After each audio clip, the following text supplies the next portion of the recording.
Hello everybody and welcome back to a Fast Fact series. I'm Ted, your host, and for this Fast Fact we're going to look at the institutional imperial customs introduced by Qin Huangdi.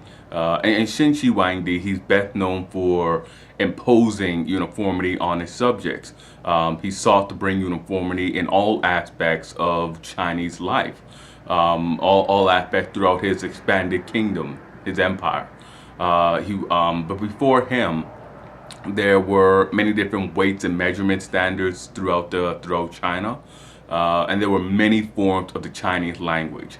Now, what he sought to do was to simply unify everything. It was sort of a one God, one king, one kingdom, one people type of mission he was on. Everything uniform, everything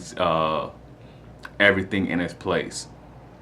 Now, his empire, he ended up dividing his empire into 36 administrative districts. And these districts, they were further divided into prefectures, these 36 administrative districts. And for the most part, those 36,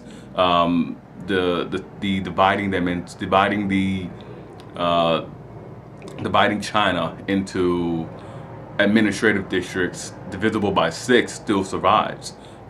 This system was really centralized, and he sought to implement this in order to replace the feudal system that had been prevalent, that had been favored by the Zhao dynasty. He did not want to delegate power to hereditary aristocrats. He was deeply fearful of someone rising up and usurping his power. So he sought to break that system, and to a large extent he did. Now, the standardization that he introduced in China extended from cart axles to road construction. And these social measures all brought a new level of cohesion to China, a level of cohesion that had never really existed. Now, China, before this, the institution of these new imperial customs by Qin Huangdi had been a patchwork of different dialects, different measurements and weight systems, and of course, different law codes and different regional customs and traditions.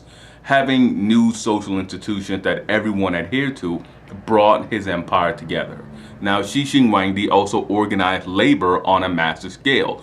He utilized forced labor to construct new bridges, dams, canals, and a network of imperial roads.